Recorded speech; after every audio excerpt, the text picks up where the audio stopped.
you can even watch back. Giving players all the props or put them on blast. We don't give no hot takes, only talk facts. We're giving all our devotion, riding high on this wave of emotion. Going all out, yeah, cause this is our time.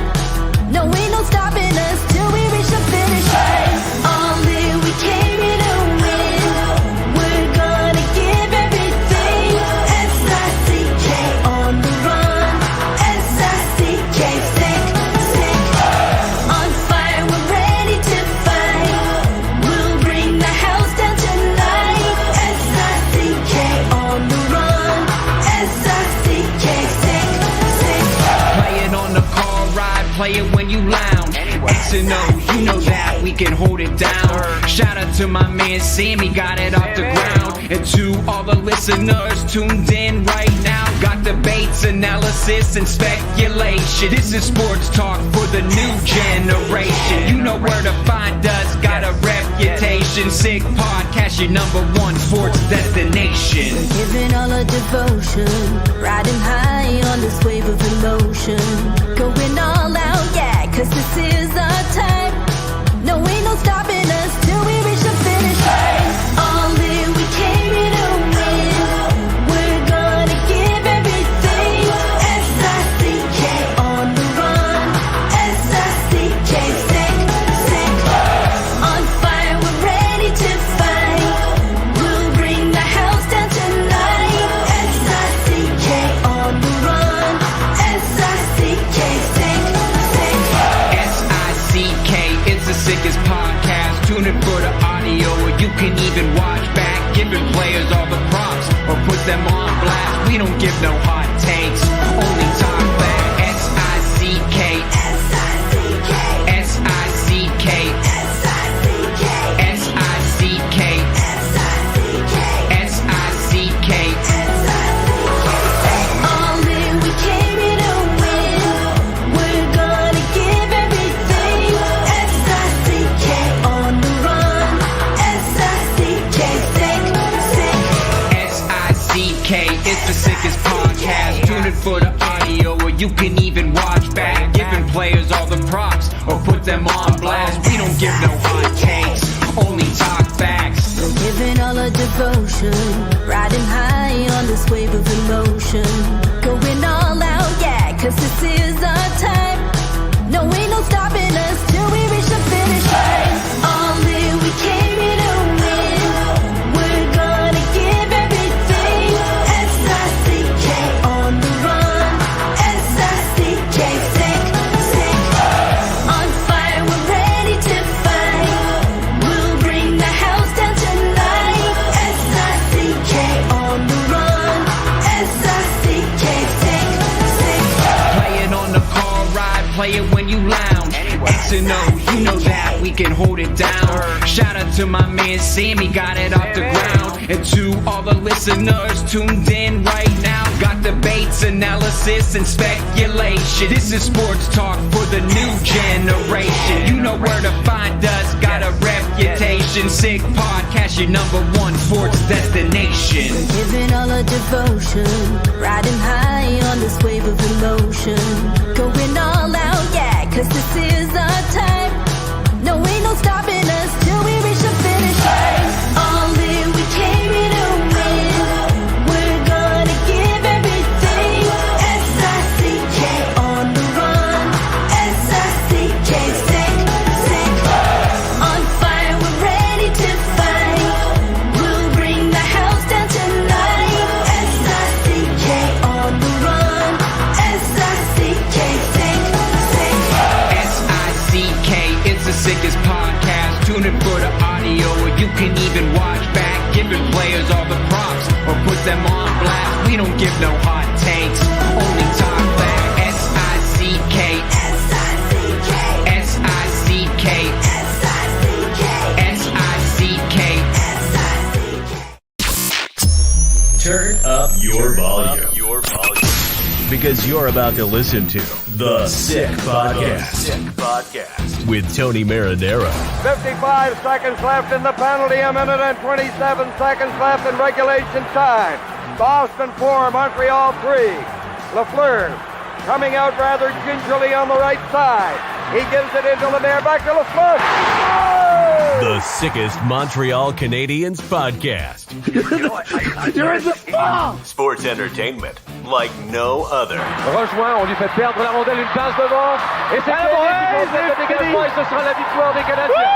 Coupe Stanley pour les Canadiens. Le 23e de l'histoire. You found the dogs! John, you found the dogs! He found the dogs! And all together, they worked a young team to the top. And now, a 24th Stanley Cup banner will hang from the rafters of the famous Forum in Montreal. The Canadiens win the Stanley Cup! Brought to you by Energy Transportation Group. Driven to be different. La Vida TB. It's gonna be sick. Marinaro on this Thursday, April 27th. It is 1 minute past 10 p.m. And, of course, the Sick Podcast is brought to you in part by Energy Transportation Group. My buddies Mike Cinquino, Sean Gerard, and David Grassi, a leading full-service logistics provider serving all of North America, driven to be different. And brought to you in part by Bittt at Tibi, brewed in Quebec, a winner of a dozen international awards. Bittt at Tibi offers quality microbrewery beers made with premium ingredients, Spack ingredients, Spack. For everyone's taste, Bittt at Tibi, embrace your true nature. It's one of those days that I'm in one of these laughing moods. Why? Because the Toronto Maple Leafs had a chance to finish it off again tonight. And they blew it again, and they lose to the Tampa Bay Lightning by a score of 4-2. When, of course, all of their faithful and all of their fans were expecting like a big celebration. All right, they were expecting a big celebration in Toronto. Everyone was out there to party, this, that, and whatever, and all that stuff, and it wasn't meant to be. All right, and it got me thinking. I don't know about you, and I actually tweeted it. But for whatever reason, the second it was all going on and I was seeing the game take shape and take its form, I was thinking of Britney Spears, only changing the words around just a little bit, right? That it's just so typically them. Oh, baby, baby, oops, they did it again. They played with your heart, got lost in the game. Oh, baby, baby, huh? She sings a little bit better than me, and she looks much better than me. But for whatever reason, watching Toronto do what they did tonight was just so Toronto-esque. I'm telling you, I'm going through a roller coaster of emotions during this playoff series because I look at this fan base, and I know a lot of you watching Montreal Canadiens fans have a hard time sympathizing with Toronto Maple Leafs fans, but I look at them, and I see them all outside Leaf Square and all that stuff. And I kind of feel sorry for them, right? I want them to taste victory because they haven't tasted it in so long. They don't even know what it feels like, right? I mean, what's the furthest they got to the playoffs, right? They got from within one win of going to the Stanley Cup final in 1993, which was terrible for them. But in the end, it was a blessing in disguise because if they would have ended up winning that game, they would have lost in the Stanley Cup final to the Montreal Canadiens anyway. You know what I mean? But the other part of me wants to, so a part of me wants them to win. And a bigger part of me wants them to win because I have a lunch date with Raymond Singh, Sign, Sold at the 40 West. And I like my filet mignon. And so I'm salivating at just thinking of it. But at the same time, it's almost become so funny that they haven't won in such a long time and they've blown so many. I thought the curse, I have to tell you, and I still do. I still believe the Toronto Maple Leafs are going to win this series. Like I would bet on it. The way I bet Raymond Singh the other day, I would bet him again. I would double or nothing. I would double up on the bet, right? But I just if they blow it again, my God, I thought the curse was over when they were down 4-1 in Tampa, and they came back in the third period, tied that game, and won it in overtime. I thought they reversed a big curse that was really set on them back in 2013 when they were up 4-1 versus the Boston Bruins in Boston in Game 7 with about 10 minutes left in the game or maybe less. And Boston came back to tie the game and actually win in overtime on a winner by Patrice Bergeron. Let's bring in our collaborator every Thursday night from BPM Spot. He's former NHLer, former Hab, former Oiler, former Penguin. George Laraque with his pillow. What's going on? There's about 7 pillows, Tony, in the podcast today with you. Wow, 7. I'm in Ottawa right now. Tomorrow morning, as you know, hockey helps the homeless. So yes. So that's why. So, but I never miss your show. So it's a fantastic cause. Now, you were at Hockey for the Homeless last week in Toronto, correct? Yes, last week in Toronto, and tomorrow's in Ottawa. And actually, you know what I learned about when I was in Toronto? What I learned. What time is it at, George? What time is it at? I'm wondering if I can make my way down there tomorrow. The tournament? Yeah. It starts at 8:00, but there's game until 4:00. It's between. I play at 8 tomorrow morning, so it's between 8:00 to 4:00. You can come. Yeah. Well, I have a podcast tomorrow morning at 10 a.m. and that podcast will be finished by 10:30 a.m. I would probably get there for 1:00 in the afternoon, I would imagine. Yeah. So come. Who's going to be there? I could tell you tomorrow morning all the alumni, the NHL. There's a lot of NHL. There's a lot of alumni that that are going to be there. They're all available. So that's actually the best way to get some guys in your podcast. If you George, what do you think I was coming for? To see you? George, I'm coming for networking purposes. I'm coming there to spread the word of the Sick Podcast, if I make it there. But you know what? I'm interested. I'm interested. So send me a text message. I'm also going to go to support a good cause, of course. And you know what? I like a nice drive every now and then. I'm not listen.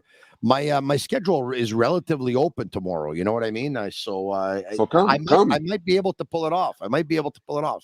Okay. Yeah. Hey, by the way, you know that every time I talk to people that talks about our podcast, everybody talks about the pillows. Is that right? Eh? But you got listen. And look, there's I got 7.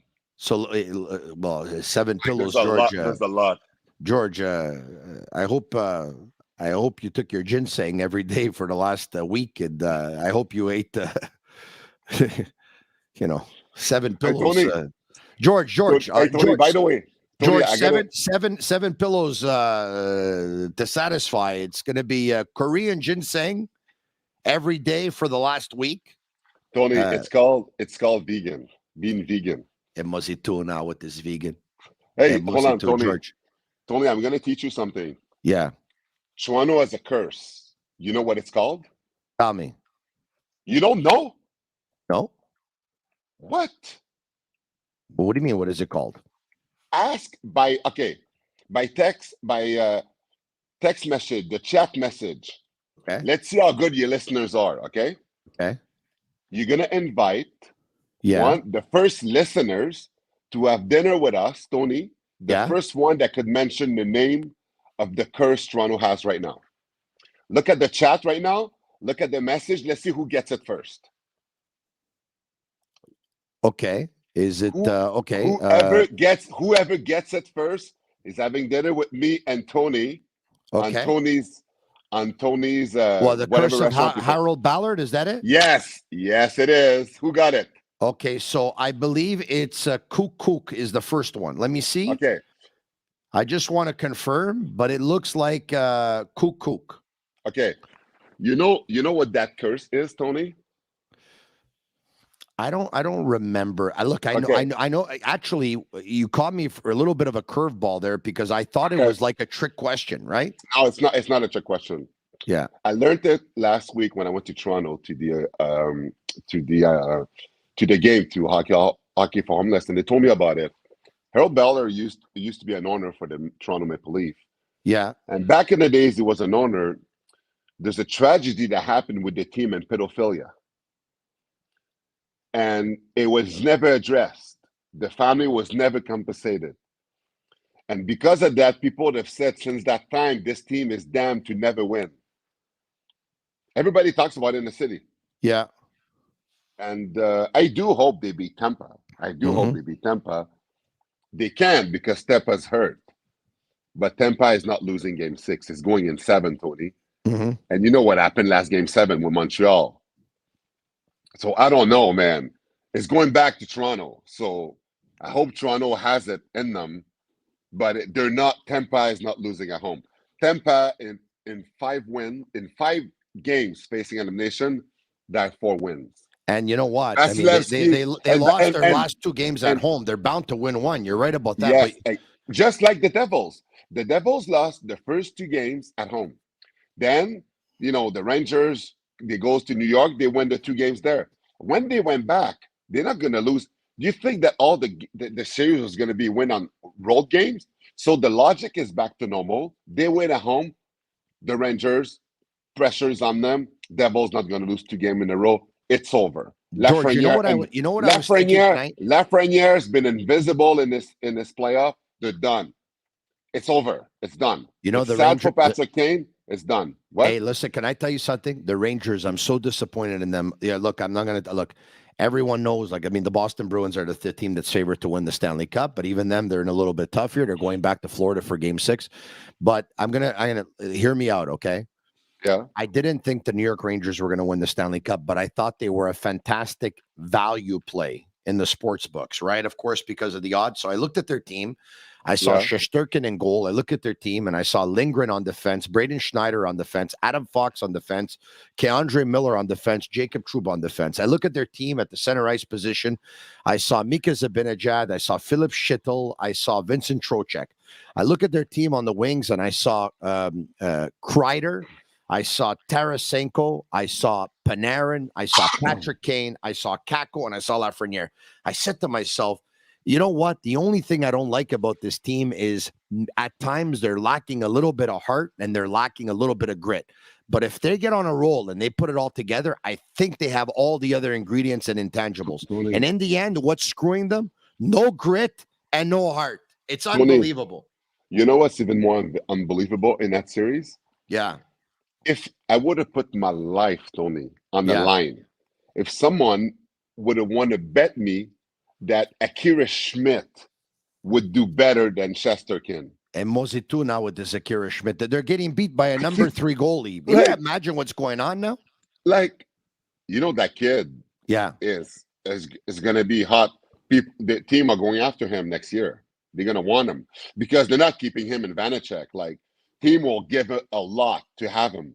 22 years old, 6'5", decent number in this regular season. He's not staying there, Tony. Yeah. Unless they keep him, they trade Vanacek, but they could get a lot for him. The team needs goalies. Look at Colorado and the Kraken.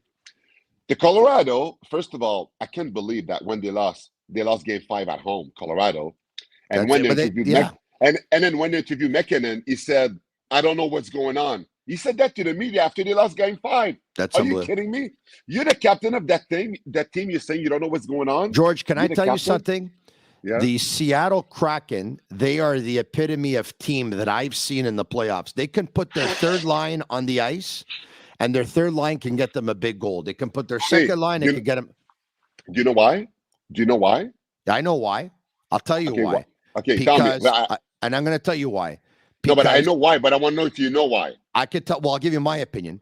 Between their first line, their second line, and their third line, there's an average of about 50 points per player in scoring. The first line is in the 60s. The second line is in the high 40s. And the third line is in the low 40s. Yeah, you're 100% right. And the fourth line is in the 30s. No kidding. I know what I'm saying, okay. George. I was driving around all afternoon, and I was listening to you on BPM Spa.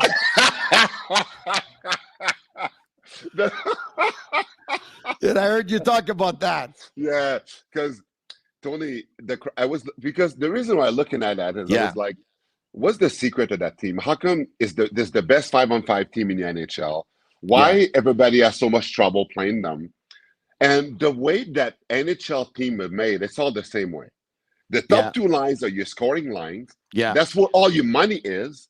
And line 3 and 4, you're having guys that helps fit in the cap. A third line that is a checking line, and fourth line is energy. That's what most teams do. And then if you neutralize the top 2 lines, you have to be through number 3 line or 4, you can win the game. The Kraken, expansion team, they don't have that luxury. They're getting guys from all the teams. They don't get top year-end players. They're getting good around players, and you do a team with that. But the thing is, there's no really number 1 line with the Kraken.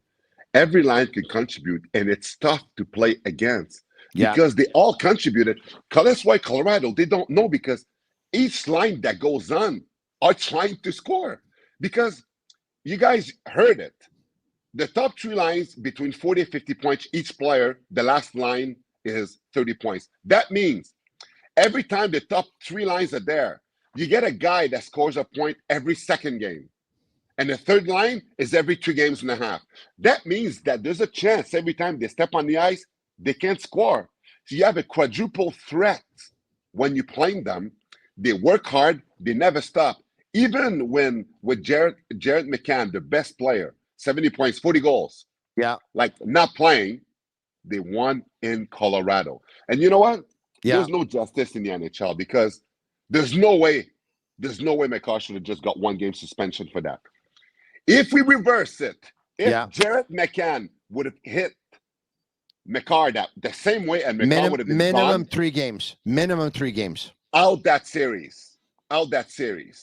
Now it's McGuire, 1 Norris, 1 Stanley Cup, only 1 game.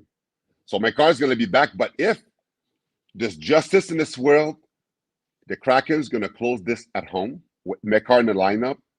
And then this summer, they're going to be talking about McGuire cost his team the playoff. He cost his team with a selfish play to hitting a guy when he's out of position. And you know what? Next year, he's going to have to answer the code in regular season when he plays that team because someone's going after him. Again with the code, you. But it's true. You know that, Tony. You live by the sword, you die by the sword. No, that I know. Listen, I want to... He concussed him. He's going to have to answer the bell. Yeah. I want to get to the Habs in a second. But, George, there's 7 pillows again. My God. You want to get to the Habs during playoff hockey? I'm gonna tell you why I'm gonna get to that. Okay, Give me a second, you with your 7 pillows, and I'm telling you right now, maca, very important. Tribulus, very important. Korean ginseng, George, very, very important. Very important. Oysters. I don't need it. I'm very vegan, important. Tony. Saffron, George, very important. Pomegranate, very important. Pistachio, very important. And avoid alcohol, George. Okay, hold on. Let me tell you something to you and the listeners that are there, okay? This is very important. You guys, when you guys are eating meat, your body uses 80% of its energy to digest it. It slows down your blood circulation. Okay. When it slows down your blood circulation, you have a hard time please someone because if your blood circulation is slowing down, it's harder to have fun after. When you're vegan, your blood circulation is much better. So all that shit, Tony, that you're talking about, I don't need it. All you have to do is eat healthy, and that's it. So you guys go take all that stuff, that list of stuff that Tony just gave you because you guys are eating steak that puts you in a coma after to digest it, and that's it. That's why they always say that with a vegan guy, it's always much better because guy like you, Tony, fall asleep, no energy, nothing. Because you are done like dinner, like most of the people that are listening to you right now. George, so listen to me. I don't want to make this into a show where we're talking about meat and no meat and this and that. But I'm going to tell you something. In terms of increasing testosterone, and listen to me carefully. Because when it comes to sports and when it comes to these things as well, increasing testosterone and the libido, io sono esperto for these things, okay?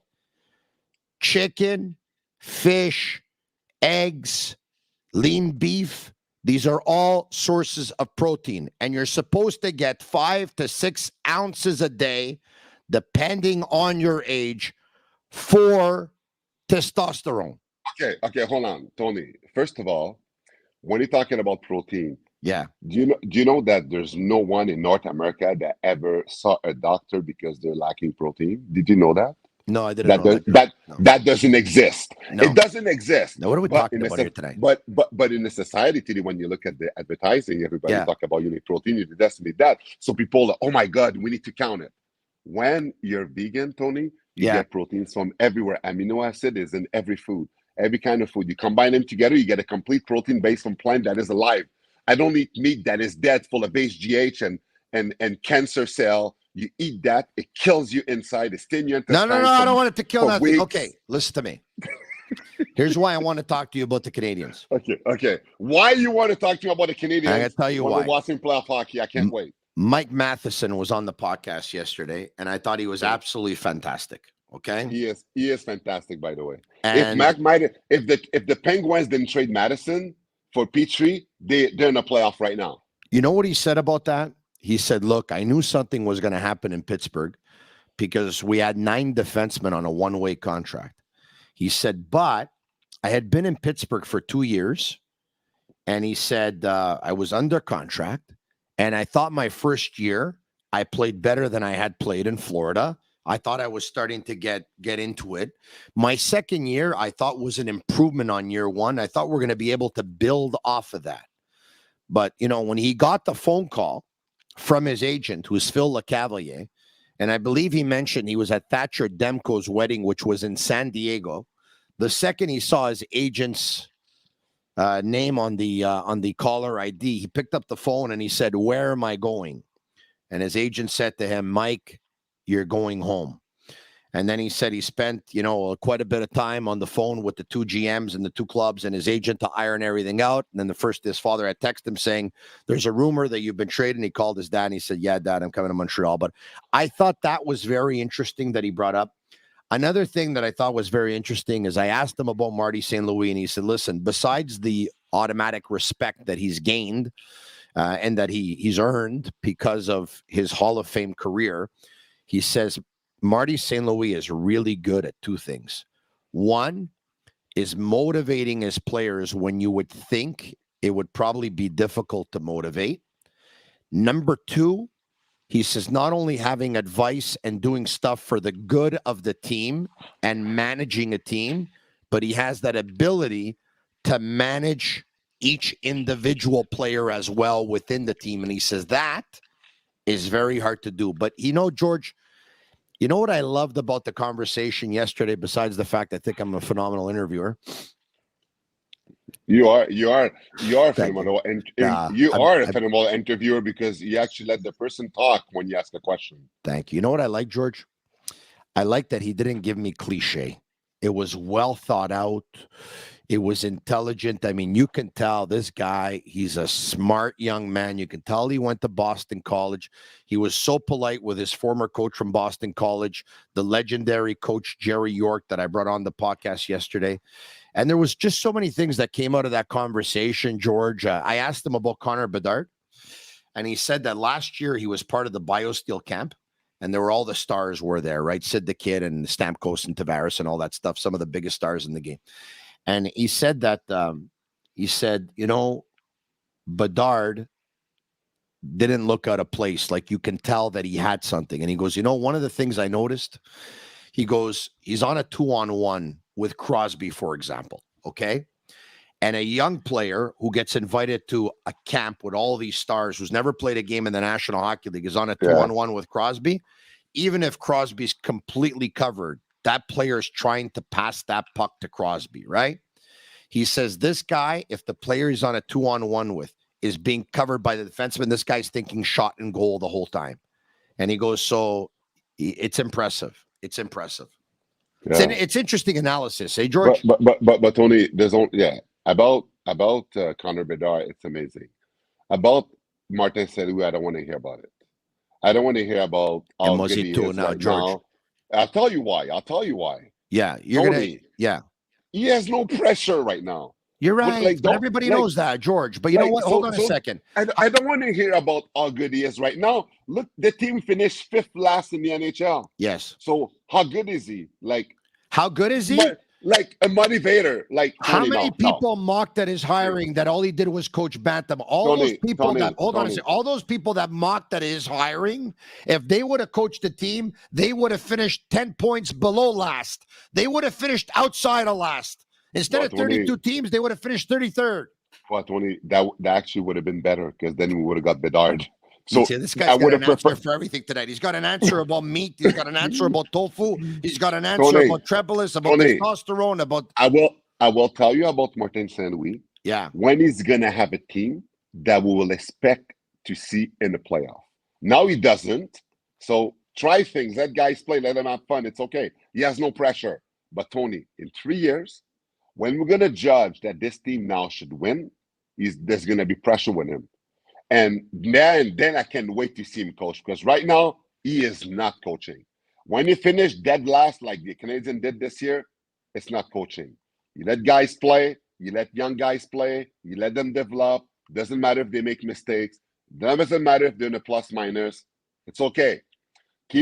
Get your offensive touch. We're gonna get better players each year. Each year we're gonna get better and better and better, and we'll see what's gonna happen. But right now, he is not coaching. I don't call that coaching, Tony. There's no system. The Canadiens are getting outshot every game. Guys are scoring goals. They have 5 young players on defense. I know, but Tony, hold on. They had great players though in defense. They have good defensemen, but they're young. But anyway, it's okay. George, they lost 700 man games to injury, George. At Tony, one point, 60% of the team was out. No kidding, they're getting outshot every game. Hey, George, I'm Mosey too now. But George, you have to relax on those pillows. Tony, I'm not judging him right now. As I said, he had no pressure. We'll see in 3 years, and then we'll assess. No, but George, and by the way, there's no players that you're gonna talk to, Tony, that is gonna tell you that he's a bad coach. Hold on a second. Okay, perfect. We're in Montreal. What do you expect? I love where you're going with this. The Sick podcast is one of the best podcasts in Montreal. They're gonna go talk to you, say that the coach is shit. So then he's going to be in headlines everywhere the next day. Come on, Tony. Hey, I love where you're going with this, especially when you talked about the Sick podcast being the best podcast in Montreal. Listen to me. You want to know why I love where you're going with this, George? And I'm going to tell you why. You know I love you. You and I, we go way back. We go way back to, when you came to visit me in studio on your last day with the Montreal Canadiens, okay? And we've had a tremendous amount of respect for each other since then. And we bug each other. You bug me with the food and I bug you with the pillows. It's a beautiful thing, okay? But I'm going to tell you why I'm going to vehemently disagree with some of the things that you said tonight. I'm going to tell you why, okay? Yeah. I take exception to everything you said about Marty St. Louis and no pressure. You're right. But I find that you've just dismissed everything he's about and even the qualities that come with it. His communication skills, his preaching of concepts, the fact that his team was competitive, even though they finished 5th last with 700-man games lost. Now, when you said that no player is going to come on my podcast to say that the coach is no good, I agree with you. No player in their right mind is going to do it. Now, I have a question for you, Mr. Big George Laraque. Are you ready? Okay, go ahead. Are you ready? Okay. Did anybody ever whisper in your ear off the record that the coach is no good? Never. Right? Would they not whisper in your when a coach is no good? Do players whisper in your ear? Say yes. When a coach is no good, do players tell you off the record, "Hey, Big George, this coach is no good"? Because in the last 20 years, when a coach is no good, players have told me this coach is no good. Have they told you this coach is no good? No, nobody have said anything. Correct. You want to know why? Because he's good, George. Okay, but Tony, hold on. Yeah. Tony, hold on. Yeah, okay, You're talking about Marty St. Louis' communication skills. Okay, so yes, he could speak English and answer questions to the media. That's no. It's delivering a message. Hold on a second. Delivering. Oh my God. If you want to be in a coach in the NHL, you have to know how to deliver a message. Hey. With all due respect to his predecessor, are you telling me that his predecessor?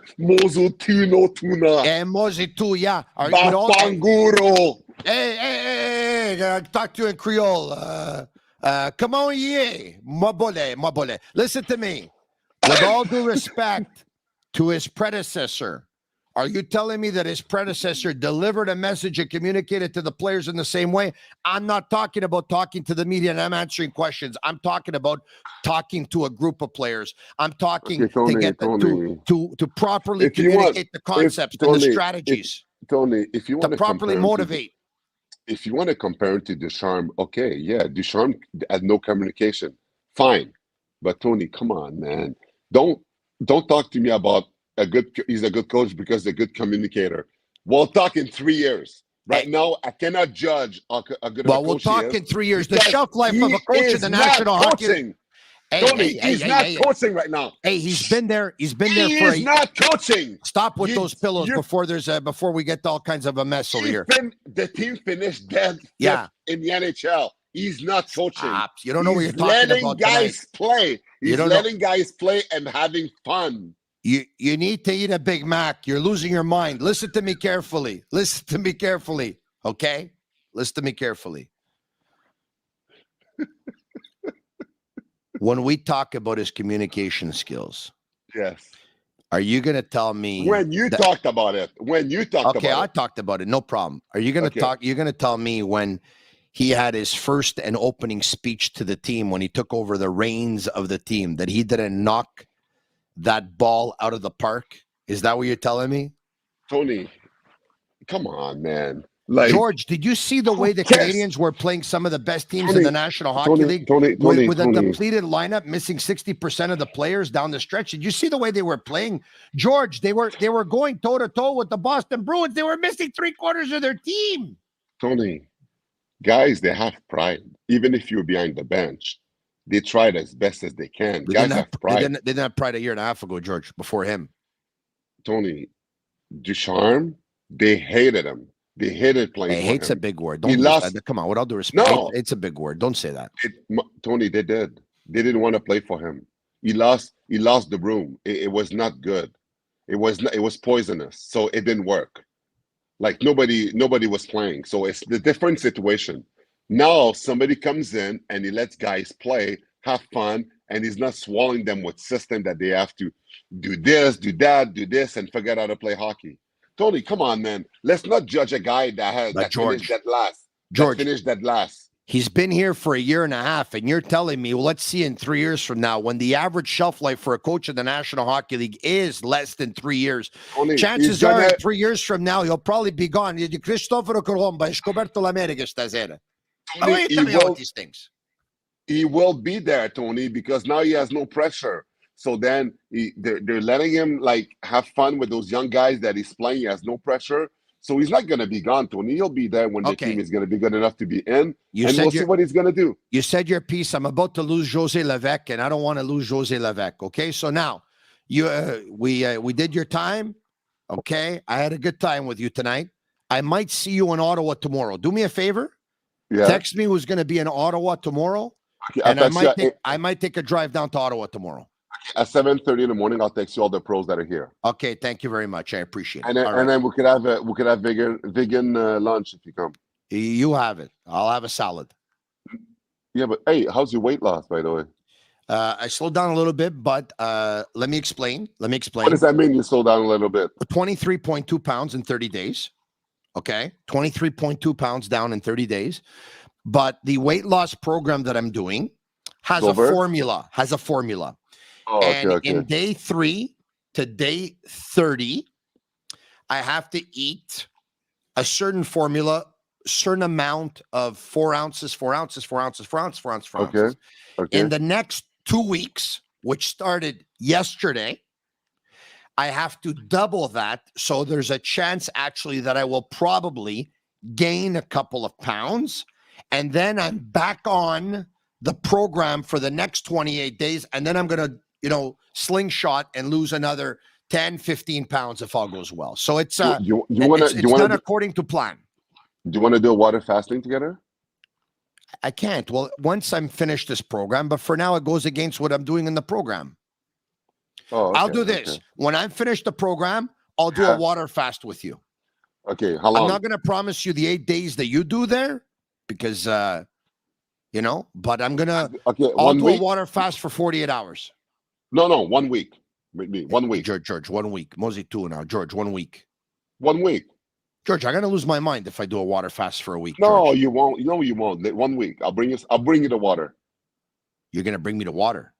Yeah, what do you think? I don't have water in my house? No, just to see you, to cheer you on every day and high five day 1. Yeah. Well, why don't we move in together for a week? Okay. Amen. Yeah. Let's move in. Me, you, and the pillows. Yes.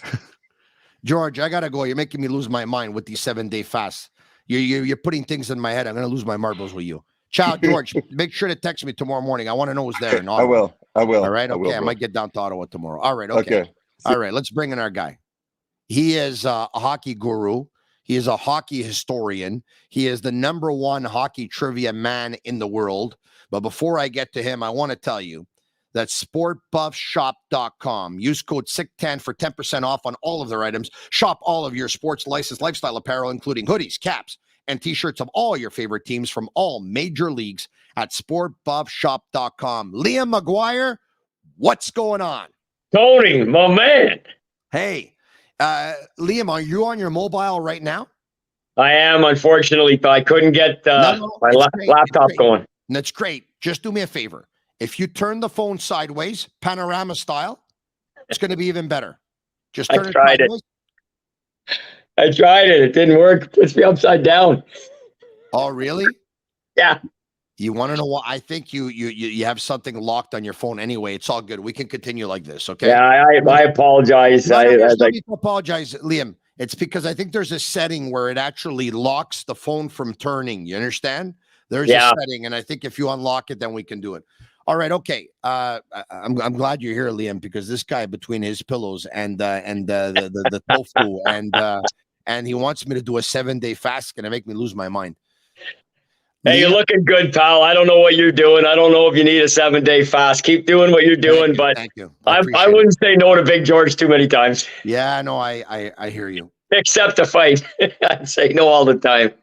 Liam, I know it's just one game, but Toronto Maple Leafs fans, after watching the game tonight, probably the worst thing that could have happened to the Leafs tonight happened. Yeah. And that is Andre Vasilevsky played like the Andre Vasilevsky of old. And you know what I'm starting to think? Is that Derek Lalonde, with his observation on Sportsnet and Sportsnet.ca, that when he was the assistant coach of the Tampa Bay Lightning, they got some data telling them that Andre was actually in the bottom tier of the league as far as shots from a distance were concerned. And they had to change up their whole defensive zone coverage. By the way, John Cooper didn't like it. It's almost like giving away inside information, right? He didn't like it, and he said, well, Lalonde is being paid a lot of money to do what he's doing, and he's got to come up with material, so he came up with that.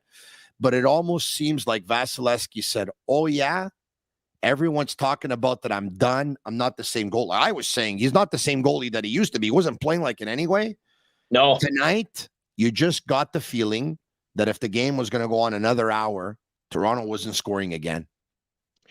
No, well, certainly not early on after Tampa tied it. And it just, as the game progressed, he looked like he was in the zone. And let's be honest, Tony, the team kind of rolled through the middle part of the season in through the conference got a couple of winning streaks and a couple of undefeated streaks going, and kind of rolled that into the playoffs once they were locked in there. They took a bit of a run at Toronto for second, but the end of the day, I think the last 4 or 5 weeks, they shut it down. Having said that, I can't be a hypocrite on the other shows that I've done and times I've been asked. I called Toronto to win this series. I certainly wasn't the only guy. I'm not saying I stepped out on a limb here. I think a lot of people called Toronto to win this series, thinking this was the best Leaf team in the Austin Matthews era. I still believe that. I still think Toronto will win this series. So do I, Liam. So we'll see. So do I, Liam. I believe they're going to come. I believe they're going to win this series too. It's just, I think there's a lot of things we have to look at, but one of them was Tampa Bay goalie coach Franz Jean, who I know very well, was on BPM Sports Radio, probably give or take about a month ago, with my buddy Jean-Charles Lajoie. And he said something that a lot of people know, but when it comes from internally, you get to understand it more, right? It brings more credence to it. He said, look, we've been to the Stanley Cup final 3 years in a row. Think about it. It's like we've played 4 years of playoffs in 3 years. And he's right. And he's right. I think there was a stat out there. I saw it. I think they've played 50 more playoff games than Toronto in the last 3 years. That's a lot of playoff games. Yeah, 53, I think it was. You're bang on there, very close. And 70 games in total, I believe, Tampa the last 3 years in the playoffs, 3 straight finals, which is unheard of in this era. You got to go back to the Islanders. We all know from them doing it last year, getting to the final, that is, before losing to Colorado. It's remarkable what they've accomplished. Lalonde did say tonight post-game they weren't going to be an easy out, regardless of what tidbit of information he shared. And yeah, that could have been bulletin board material. They're not going to be an easy out. At the end of the day, if Toronto wins this thing either next game or they win in 7 in double overtime, they've got to get a series win for them. And, we all know the stats there, 2004. I just think that Tampa had a hell of a pushback tonight. Home ice means nothing. It means nothing anywhere, anytime. It hasn't in years since they've built these white elephants. Nobody cares anymore. These players all come in with a whole lot less fear factor. It isn't a Philadelphia Spectrum. It isn't a Montreal Forum, Boston Garden, Buffalo Auditorium, Chicago Stadium, Detroit Olympia, go down the line. It's not those rinks anymore. It's not that fan base. They can be as passionate as you want, but when you're not crowded on top of the players like you were back in the day, which intimidated the officials, all the things that went on, the players, so the home ice means nothing. And you've got a very, very experienced group there. And just for the fact that Kucherov, Stamkos, and Point did not score tonight, that's remarkable, really. And and Nick Paul, he scores his first goal in 31 games. It's a game winner tonight. He killed Toronto Game 7 last year.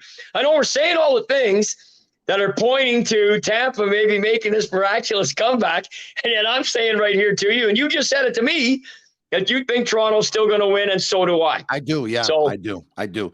And obviously, the law of averages says that, because even if Tampa Bay wins next game, I mean, chances of teams coming back and winning 3 games in a row. Look, it has everyone thinking about it, because the Canadiens did it to the Leafs a couple of years ago, of course. And you figure if the Canadiens did it to the Leafs, well, Tampa Bay could do it to the Leafs too. You know who I thought was the second best player in this game tonight after Andre Vasilevsky? Etobicoke, Ontario's Anthony Cirelli. I really liked him. I really liked him. And I'll tell you a story about this young man, okay? My buddy lives in Woodbridge, and he talked to me about Anthony Cirelli. Was obviously from Etobicoke, and he was playing in the region, right? When he was in his teenage years. He told me that at one point Cirelli wasn't even playing, in the highest category, and every now and then he would get called up. And when he would get called up, a lot of people were wondering, like, what's this guy doing on his team? Like, he shouldn't be here. They didn't think he was caliber.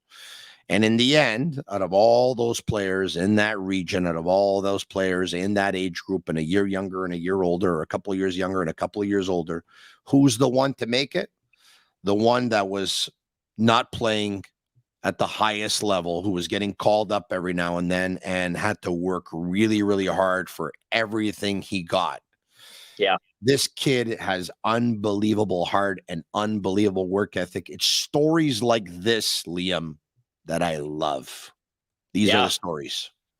Yeah, I think we all love stories like that. And again, he's been part of this championship pedigree. And when you look at the guys, he hasn't done much in the series, but at different times, the guy who's ended up scoring the Stanley Cup winning goal against Montreal 2 years ago, Colton, he has so much speed, and I felt I've been waiting since that series, that playoff run that led them to the Stanley Cup, their second of 2, that maybe he was going to continue to have breakout years and possibly improve his stats. And I just think at any one time in any game, if those guys got going with Kucherov and Stamkos, and Braden Point, who was really the only one offensively that did not regress this year.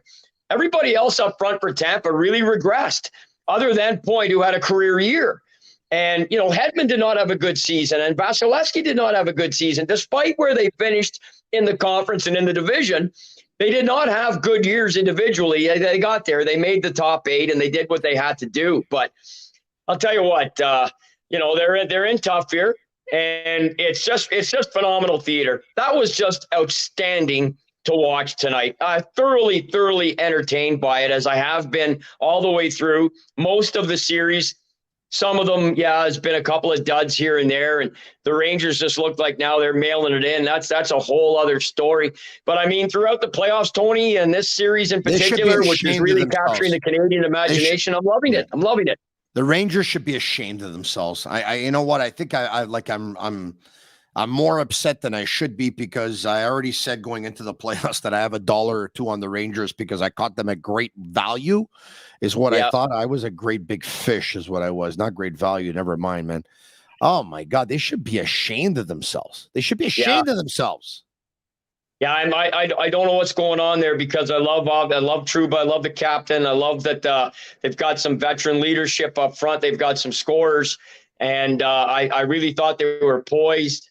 You know, I thought they had the goaltending, which is so huge come playoff time. Even if you haven't had a good season, you can still salvage it over 8 weeks. Goaltenders have won the Conn Smythe 17 times since it started in 1965. And a lot of those, not a lot, but some of them have just stood up at the right time.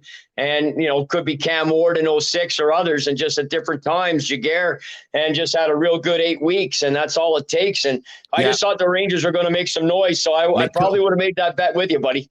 Yeah, me too. You know what? Between you and I don't even think the Devils expected to make the playoffs this year. I think they're a year ahead of where they thought they would be. I think they're 100%. A year ahead. Yeah. They improved by 39 points. You kidding me? It's the fourth most improvement in NHL history.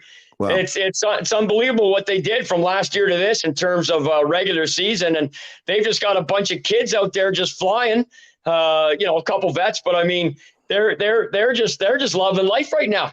And they're taking everything that the Rangers are giving them, and the Rangers are giving them everything. That's a group that's rolled over, that's looking for a spark. Like, you got to find that spark sometimes. And you look down every playoff year, Tony. Yeah. There is a team or a player that does it. It doesn't necessarily mean that team or player are going to go all the way and win a cup, or that guy's going to win the Conn Smythe. But this is the first round of 4. And we're so engaged in what we're seeing because we're so thirsty for this playoff action, which we know is only going to intensify. But, ultimately at the end of the day, in one more round, you go 16 teams down, 8 down to 4, and some of those guys will go by the wayside. But right now, these teams, like the Rangers, somebody needs a spark. And tonight, Tampa Bay, they got it from their goaltender. Maybe it came from Lalonde's comments. Maybe it came from the fact their back's against the wall and their experienced group. Regardless, put it all together. And there's a team that said, hey, not yet, kids, not yet. Matthews and Marner and Nylander, not yet. And we'll see what happens Saturday night. I can't wait. I'm going to tell you something. Picking up on the Rangers again. They went to New Jersey and won the first 2 games. We're talking about the Battle of New York here. It's a battle in New York when the Rangers play the Devils, and it's a battle in New York when the Rangers play the Islanders, okay? Yeah. They went to New Jersey, and they won the first 2 games. They went back to Madison Square Garden. They win 2 games. They sweep this series. They win this series. They lost games 3 and 4 on home ice. They totaled 2 goals in those games. Their best players did not produce. Yeah. He called them out, and he called out their work ethic. And he was especially calling out Panarin and Zibanejad. He goes to Jersey tonight in Game 5, and he gets shut out. They go back to Madison Square Garden now for Game 6. They lay another dud, and they lose, which will be their 4th in a row, and end up losing this series. Gerard Gallant is gone. Totally. Gone. Yeah. Totally gone. And as much of a nice guy as he is, Maritimers are all nice, all right? I'll tell you that right now. That if I was his boss, I would fire him. 2 days later, I would rehire him so that I could fire him again the next day. That's how bad it is. All right, George Steinbrenner. There you go.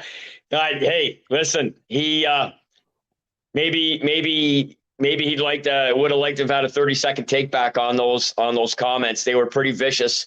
And the team didn't respond. And this is the thing, Tony. Now that's the doctrine that we're all going to look at, is the team didn't respond in any way, shape, or form. So his ass is grass here if they don't get some sort of semblance of life and push this series after this next game, after what happened tonight, after what happened, Gallant's comments, to, as you say, the 2 games in Madison Square Garden. So it's inexplicable sometimes. It's a game that ebb and flows. That is one thing that's so different in this era, as opposed to, say, back in the day when we were kids or something. There was more, I think, continuity. You didn't see this type of fluctuation. And I think that's because teams were generally a little bit older, a little bit more veteran. And when it came to playoff time, guys were able to, you just didn't have those swings typically like you do now, because we've seen this before. But you're right. Totally agree. I think anybody who follows hockey would agree with you. And Gerard Gallant, and he is a super nice guy, like you probably. I've met him many times. And I work in Prince Edward Island every summer. In fact, I'm in Summerside every summer. And I see him more often than not at events that I speak at. And he is a super, super guy. But he's going to be out of a gig here in 48 hours if they don't figure it out. You're right about that. Hey, Liam, I know you live in Ottawa. Are you in Ottawa right now as we speak? I am. Are you going? I don't know if you heard George Laraque, who's in Ottawa right now in a hotel room, like on top of 7 pillows. But he's going to be playing in the Hockey for the Homeless tournament tomorrow. Are you going to make an appearance, sir? No, I don't. You know what? I didn't know about it, Tony. I didn't have any. I spoke last night at a banquet, and I didn't have. I didn't have anything. Nobody. You know what? I shouldn't say that. As a matter of fact, it's a little tricky to say, but I got a call. Now that I think of it, but it was for a function involving these guys tomorrow afternoon, and we weren't able to iron out the details to make it happen. And I'm assuming they didn't tell me, but they said with pros, and they didn't give me the details. I'm assuming it's George's group, and we weren't able to work it out, unfortunately. So. I won't. That was for an afternoon luncheon, so I'm assuming they must have some lead up to this if they're doing something tomorrow night. And you're thinking you may be driving up. Maybe. I mean, I'm gonna wait. I'm gonna wait for a text from George, and you know, I have a podcast tomorrow morning that I'm recording at around 10 o'clock, and after that, the rest of the day, I think I'm pretty free. But we'll see. We'll see. Maybe if somebody wants to drive down with me and stuff and keep me company. I don't like driving alone, to tell you the truth, no matter where I go. I always like having someone in the car with me. But I mean, that's just me. All right. Okay. Yeah. Did you hear what George had to say about Marty St. Louis? No, I did not. You know, he basically, I'm not going to lie to you. I'm the president of the Marty St. Louis fan club. I'm glad I believed in him as a coach because I think he's done an admirable job. I speak with the players. George says, Tony, I don't even want to talk about Marty St. Louis right now. It's a year, just over a year that he's on the job. Probably it's about 14 months. It's irrelevant. He's coaching with absolutely no pressure whatsoever. So it really doesn't matter what he does. There's no pressure. Let's see how Marty St. Louis reacts when under pressure, when this team is expected to make the playoffs. If they don't make it, let's see how he deals with adversity under pressure. Right now, it doesn't matter. And I said to George, I said, look, I completely understand what you're saying, really. But, George says they finished 5th last. I said, George, they had 5 young players on defense. George, they lost about, what was it, 600 man games due to injury or whatever it was. Down the stretch in the final month of the season, I think they were missing 60% of their team. But you saw those concepts that he wants the team to learn. You saw progression in, I would say, most of the players that he worked with. I see a lot of positives. George doesn't want to look at it right now and says the results aren't there. And even at that, there's no pressure. Let's reevaluate in a couple of years from now. You say what exactly? Well, I'm more definitely in your corner, 100%. I believe they lost over 750 man games. There was only one other team that dressed 5 rookie defensemen this year. That was Columbus, and look how they did. I don't know how even the reincarnation of Toe Blake could have done any better with this roster this year, given the state of the injuries. I had some concerns, and I'm sure you've long since addressed this because it was a couple of weeks ago, about guys that were playing with broken bones in their foot and things of that nature. I'd like to know a little bit more. Haven't heard much in terms of Gallagher and Monahan. Right, exactly. So, I understand guys want to get out and try and help the team and everything else. So, and there's intricacies that I'm not going to debate, not being in the room on the medical staff or in the rink every day, even as a day-to-day media guy. So I'll just say this, as a hardcore Hab fan from 120 miles away, that was a bit of a tough statement to hear as that news came out to us publicly. That said, in terms of Marty St. Louis, I'm absolutely thrilled with what's gone on there. There's been so many positive signs. And to George's point, there's been no pressure. Now, they finished 32nd last year, so they're 5 spots better. I think they'll be about the same. They improved by 13 points. So did the Ottawa Senators. And they were doing cartwheels here for about 5 weeks while they got within 3 points of a playoff spot. The end of the year, they still end up with a 13-point improvement, same as the Montreal Canadiens. So, the Canadiens were a better team this year. Had they had a full lineup all year, they would have been better. They still would have missed the playoffs. And even with a full lineup next year, they probably will miss the playoffs as well, because there's other issues and growth and things of that nature still to be addressed. But one of them, in my opinion, certainly now and through the next 12 months minimum, is not going to be the coach. I think when Marty's come in, as a guy who came from Bantam, notwithstanding the consulting he did there, is remarkable. I'm thrilled with it. I loved him as a player, and I'm loving what I'm seeing right now behind the bench in Montreal. And for me, he's got enough rope for me from here to Montreal, for me personally. That's what I say. You're asking me what I say? That's what I say. Yeah, I love what you're preaching. I got to tell you something. Maybe one day I'll feel differently, but right now, if I had to say, I almost think I'm ready to say that you know what, Marty St. Louis can be here as long as he wants, and you know what, he can leave. They can. He can go when he actually wants to leave, and so. But anyway, look, my opinion might change, but I like the way you looked at it. They were the last place team in the National Hockey League last year. They finished 5th last this year. There was a big improvement. And if there's a bigger improvement next year, even if they miss the playoffs, personally, I don't care. They talked about wanting to progress and get better and getting one step closer so that they could be a good team for a long time. And I think they're on their way of doing that.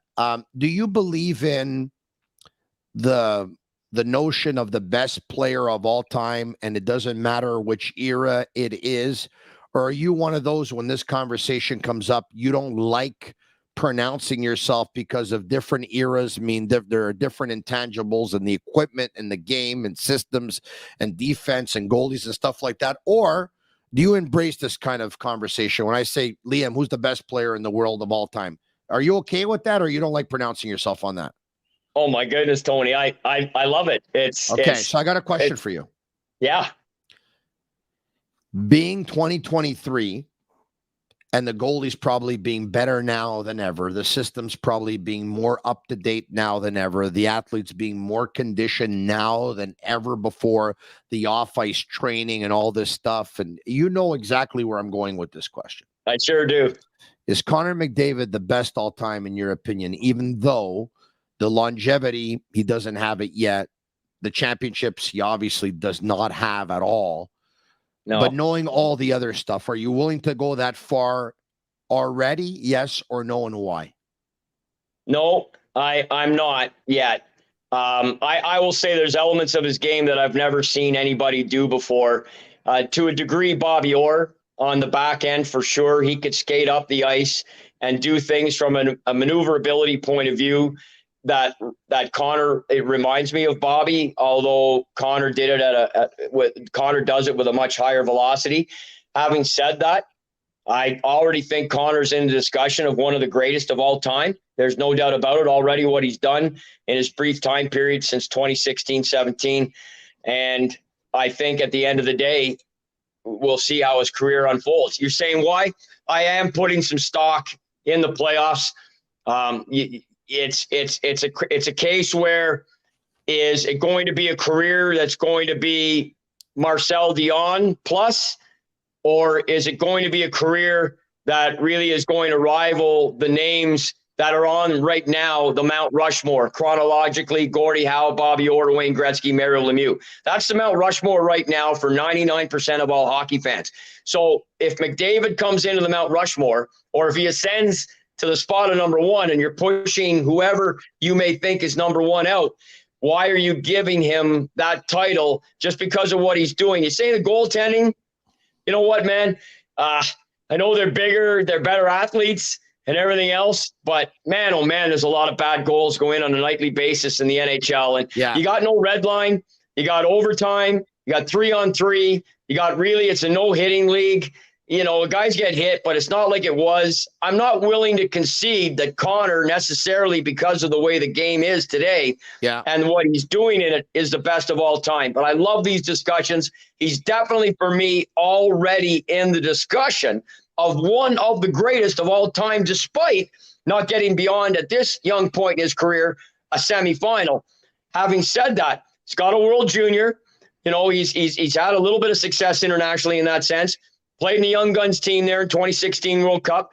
And God willing, we'll see him in the best on best sooner rather than later. But what he's done, and I'll finish on this note in regards to Connor. What he does with the puck, carrying the puck, has never been done by any forward in the history of the game that I've seen or that I've researched ever. And I really think had there been video of Howie Morenz back in the day, this is probably what he was like. But what he does with the puck and the speed with which he does it, and the way he can handle himself on skates and handle a puck with the speed that he does is unheard of. I can't put him number one all time. No way. Yeah, Pavel Bure was one of the best that I saw at that. I want to give a shout out to my buddy Charlie over at Optimal Stretch at 4710 St. Ambroise. They're in room 312. Fascia stretch therapy. He's one of the only ones in the country that specializes in this. His clinic is a one-stop shop where they have cupping, where they have acupuncture, where they have a personal trainer, where they have a nutritionist. Go in and see him. Get yourself an appointment, whether it's for the average Joe or whether it's for an athlete. You can check him out on Instagram at Optimal Stretch Clinic on St. Ambroise in St. Henry. All right, okay. I'll leave you with this. 10 seconds. One more. How many people have come up to you and say, hey, Liam, you know everything about hockey and you've seen everyone play? What if Mario had been healthy? You get that a lot, I would imagine, right? I get it all the time. And it's like, what if Mike Bossy's career hadn't ended early? And, it's Bobby Orr, of course, career was ended when he was 30, but really effectively when he was, 28. I get it all the time about Mario because he had 199 points. He had a 46-game consecutive point streak. Like everything Wayne did, like Mario was right in behind him. And had there been pure health through those early 90s, despite them winning the 2 Stanley Cups, he didn't have pure regular season health. Well, he had some years. He still won some Art Rosses and Harts. But, yeah, I mean, I get it all the time. Tony, what are you supposed to say? Like, because in a prime on prime at the end of the day, he didn't get 215 points. He didn't score points in 51 consecutive games. He didn't score 92 goals. Like, he just missed the goals. He missed the points. He missed the consecutive games. He didn't do what Wayne did ultimately. And then everyone talks about supporting cast. Well, what the hell? I mean, there was all sorts of guys out 100 points in Pittsburgh, including Paul Coffey on both teams. All sorts of guys. And they both made all sorts of guys around them better who may not have been that way despite Edmonton's Cup in 1990 without Wayne. I really think at the end of the day, statistically, even had Mario stayed healthy, he was going to come up a little bit short of Wayne at the end of the day. Had he even stayed 100% healthy? That's my thought. I think we saw it individually. He can stack it up, and he does that. The health factor now, you gotta speculate. And again, if Mario was on this call with us right now, he'd say, look, if you want to talk about when it changed in the 87 Canada Cup, and he became a different guy. Yeah. Despite he was racking up 100-point seasons. If you remember the way he played at that time, he became a different hockey player. His give a crap meter, shift to shift, changed after the 87 Canada Cup. Because I'll tell you one thing, Tony, Wayne Gretzky never took a shift or a night off. And he answered the bell for Canada every single time he was asked. And he led every single tournament he played in scoring from 1967 to 1991. Wayne Gretzky stands alone statistically. And had Mario been healthy, I still think he falls a little short.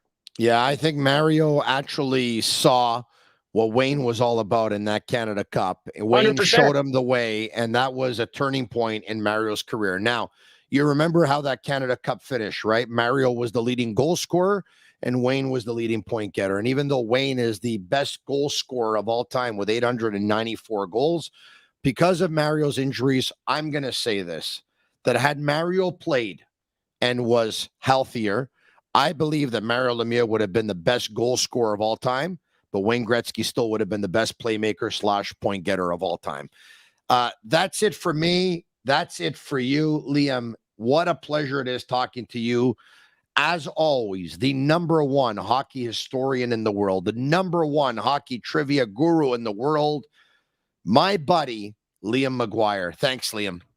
Thanks for having me on, Tony. Anytime, buddy. Always a pleasure. It's my pleasure. There you have it. It's a sick podcast. Tell your friends about it. Like it, share it with your friends. Comment sick, S-I-C-K, S-I-C-K, S-I-C-K. And if you're going to listen to us on Google, Apple, or Spotify, leave us a 5-star review. It's our way of feeling the love. At Master Control, the Cavaleros, right here, the sick man himself of the Sick Podcast. Have a great night. We'll be back tomorrow night, same time, same place, 10 p.m. I'm Marinaro. And that's a wrap. Hope you don't miss us too much until next time. Follow the Sick Podcast with Tony Marinaro on YouTube, Instagram, Facebook, Google Play, and Apple Podcasts. The Sick Podcast is brought to you by Energy Transportation Group. Driven to be different. La Vida Tibi. Embrace your true nature.